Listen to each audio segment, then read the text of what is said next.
is going to be about sentence variety and sentence combining. We're going to go as fast as we can to get through this because while this may not be new to some of you, this may really help improve the writing of some other students. So if you've ever wanted to know a couple ways to make your writing better, this week is going to help take your writing to the next level. So I really like this picture because it really helps you to kind of hear the difference in different types of writing. Okay, so this is a writer, and the first paragraph, I want you to hear, I'm reading it out loud to you, I know you can read. I'm reading out loud to you so that you can hear what it sounds like. This sentence has 5 words. Here are 5 more words. 5-word sentences are fine, but several together become monotonous. Listen to what is happening. The writing is getting boring. The sound of it drones. It's like a stuck record. The ear demands some variety. If you look at that writing, it's using active language. It's got great verbs. It's got great diction and word choice, but it still sounds really boring. And you can tell that I didn't read it monotone. I tried putting in some tonal inflections and things like that, but it's still not very interesting, and to the eye, it doesn't look very good. Now listen. I vary the sentence length and I create music. Music. The writing sings. It has a pleasant rhythm, a lilt, a harmony. I use short sentences, and I use sentences of medium length. And sometimes, when I am certain the reader is rested, I will engage him with a sentence of considerable length, a sentence that burns with energy and builds with all the impetus of a crescendo, the roll of drums, the crash of cymbals, sounds that say, listen to this, it is important. Isn't that good? I love that. So, it's really easy to write like this. I'm going to show you how. Oh, there's my emails. Whoops. So the first thing that I'm going to go over with you is sentence fluency. So we use the word fluency a lot. I think especially in elementary school and junior high, they always talk about sentence fluency, but nobody seems to really know what that even means. They talk about flow or fluency, and what that basically means is that writing has rhythm. Okay? You want to vary your sentences in length and structure the same way that music has variations in melody and harmony and the way that the music comes together. Okay? You wouldn't want to listen to a song that's the same thing over and over again or the same construction over and over again, has a really simple bass line, a really simple melody, same thing. It would get monotonous. So fluent writing, in the same way that music is nice to listen to, fluent writing is nice to read and nice to listen to. So now that we know what it is, we want to know how to create it. You want to use sentence variety. So you want to vary your structure and you want to vary your length. Okay? Long sentences work well for incorporating a lot of information, and short sentences can be used really well for maximizing and emphasizing crucial points. So, step 1. Use short and long sentences. So this says, you can kind of read it, but all of the sentences in this paragraph are really kind of the same length. We could count up the number in each sentence, the number of words in each sentence, and they're about the same. This one, and you can pause to read these, but this one, you've got some short, some long, like this one at the very end is a shorter sentence, and it kind of ends with that kind of pithy, punchy, short sentence at the end. So something that you can do when you're working on sentence length is go back and, I'm serious, count up the number of words in your sentences. And if you find a big paragraph where all of the sentences have like 10 words, then you're not using sentence variety. Some of you may tend to be on the more lengthy side of sentences, and you'll find that you are writing all sentences with kind of a similar amount of words and they're all really long. Some of you might find that you have really short, choppy style, and that's not necessarily good either, and you want to kind of lengthen and combine some of those sentences. And in a moment we'll go over sentence combining. So the second thing you want to do is vary your sentence openings. So here's an example sentence, and you can see I'm going to bring up all of these different ways to say the same thing, but using different sentence structure. So most of the time when students write, it's subject, verb, subject, verb, subject, verb. I went to the store. The store did not have milk. Then I went home. That's really boring, but it's all subject, verb, blank, subject, verb, blank. So you want to mix up how you write and how you structure that sentence. Maybe put the verb before the subject. I don't know. Mix it up. So you can use an adverb at the beginning. You can use a short dependent clause or introductory phrase,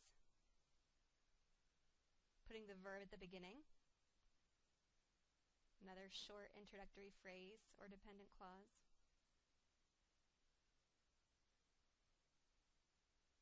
Making it a question, okay? So you can pause and read all of those, but that's going to make your sentence seem a lot more dynamic. So, here's how you do a self-check. Is your paper easy to read? You want to read your papers out loud. That's the single best revision strategy I have for students is, did you read your paper out loud? And when I'm giving feedback on your papers, sometimes I'll write that. I can tell you didn't read this out loud, because there are places where things aren't quite right and you would stumble if you read it out loud. And if you're stumbling when you're reading your papers out loud, that means there's something wrong with the sentence, either grammatically or with the ideas. If you can't read it smoothly out loud, that means you have to go back and revise that sentence for clarity or for fluency. Do you begin your sentences in different ways? You can easily go through and just even maybe with a highlighter or a pen or even just online, see how you structure your sentences. Is it always subject, verb, or are you mixing it up? Go back and count your words in each sentence. Are you using some long and some short? And again, I'm really serious, read it out loud. Have someone else read it out loud. Can they read it out loud? Does it sound good to your ear? I know that sometimes for non-native speakers, that can be a tough one because a lot of writing is like, well, does it sound good? Does it sound right? And if English isn't your first language, that might take a really long time to develop that skill of, does it sound good?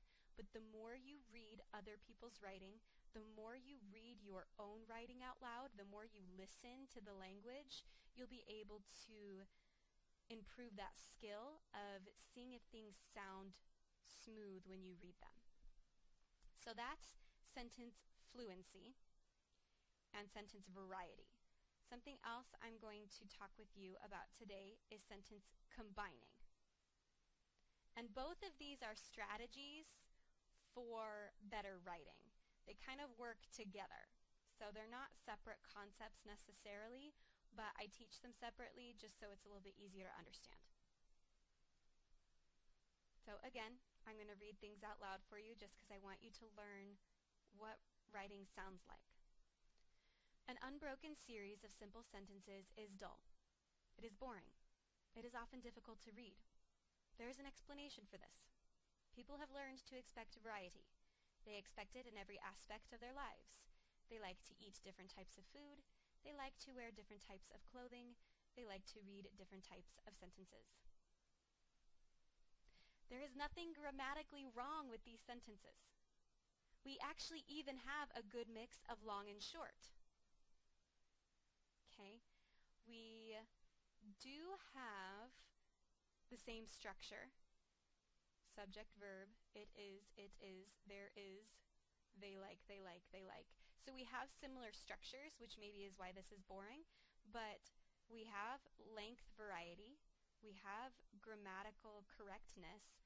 Why does this not sound good?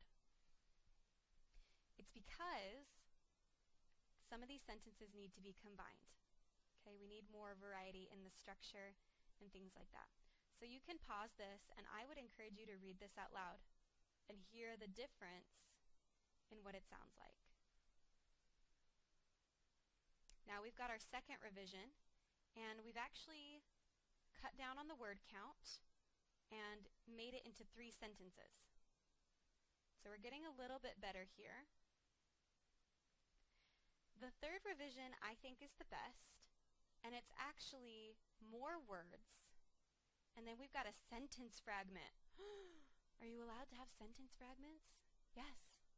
Okay. The sentence fragment would be this question right here. And I'd like you to pause it and read it out loud, and you can hear how dynamic that is and how interesting that sentence fragment is. Okay, so this is how you do it. You can compound a sentence, you can subordinate a sentence, you can embed the sentence, or you can reduce shorter sentences to clauses or phrases, and or make those clauses and phrases even shorter and put them just into a couple words. So, compounding has to do with conjunctions. And if you know about the fanboys, that stands for and nor, but, or, yet, so. And that's how you make compound sentences. And you're like, I learned compound sentences in 3rd grade. Yes, you did. But sometimes we forget that we can do that. Just because it's simple grammar doesn't mean it's bad writing. Okay? So you can join these together. And sometimes we forget that there's more than just and or but. A lot of these can work really well to elicit a certain feeling from a reader. So don't be afraid to use all of the fanboys. And there are some examples there that you can pause and read. Subordinating conjunctions are different than the coordinating conjunctions. Okay? Subordinating, so coordinating conjunctions, they're both equal. I could do this or this. I'm going to do this and this. They're equal in the importance that the author gives them. Subordinating conjunctions are different in that one idea is either going to be emphasized or more important than another idea. A lot of times these will also show cause and effect. Cause and effect. They're not exactly equal, they're different. So you can kind of look through these examples that are similar to the first set of examples but are using subordinating conjunctions. Okay? And you can see that subordinating conjunctions come in different places in the sentence and don't always require commas like the coordinating conjunctions do. So because comes, you can put that at the beginning of a sentence. I know that some teachers gave you rules about never starting like a sentence with a conjunction, but I don't believe that. And you can see that because doesn't have a comma that comes with it. So just something to think about. All right, embedding. The word embed means to like stick inside something. So you're going to take one sentence and stick it inside another. Okay? So these are the two sentences, and then we stick them together. My 3rd grade teacher liked to read books aloud to us. I can't remember the name of my 3rd grade teacher. We can embed that information. My 3rd grade teacher, whose name I can't remember, liked to read books out loud to us. These are sometimes also called appositives or non-restrictive modifiers. And if you want to look up more about non-restrictive modifiers, you can read more about the comma rule that goes with non-restrictive modifiers. But here's the trick. If you can lift a piece out of the sentence and the sentence makes sense without it, it's a non-restrictive modifier and it needs commas. So I could lift, whose name I can't remember, out of this sentence. My 3rd grade teacher liked to read books out loud to us.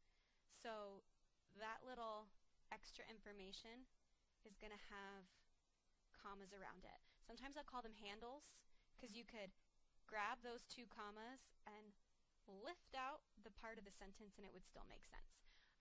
I'm just trying to give you some grammar knowledge while I'm going through this because a lot of these have to do with comma rules and where to put commas. You can always look up the comma rules on your own, but if you wanted to know, these are called non-restrictive modifiers and they require commas on both sides of them. This one you can see is not a non-restrictive modifier and does not require commas. So not all of them do. Here's some more examples of embedding if you want to pause and take a look at those. All right, and then the last one is reducing clauses to phrases. So this first example, Congress passed a gun control law. Congress was alarmed by rising violence. So I can take parts of that and reduce that sentence to a clause or a phrase. Alarmed by rising violence, comma, Congress passed a gun control law. You can even reduce an entire sentence to one word. So this first example on the top, it says the baby was screaming, the baby reached for its mother. We're going to take the baby was screaming and reduce it just to that verb screaming. Screaming, comma, the baby reached for its mother. Okay? It just mixes it up, makes it flow a lot better, and it's better to read. Okay? So here are some even more examples that you can pause and read if you'd like. You can also reduce clauses to absolutes, and here are some examples of that. You can read about those. Oh, that was an exercise that I used to do, but we don't do them anymore because you're online and you don't have to do all the extra stuff. So the best way to learn these, and the way I used to teach it, is I would give them a handout and then they would rewrite someone else's writing. You can see this is a Mark Twain paragraph. You would rewrite it. The best way to make your writing better is to use your own writing and revise it. Sometimes teachers will have you revise other people's writing. I even used to do that.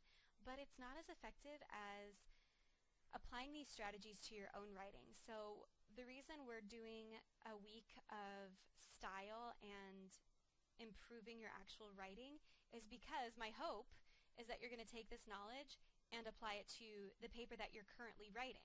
So when I get those graded paper, when I get those papers to grade them, when I get your final drafts, I'm going to be looking for those things. I'm going to be looking, did you use sentence combining? Do your sentences have variety in structure and length? I'm going to be looking for those things, so you're definitely going to want to make sure that you apply these to your own writing this week. Good luck.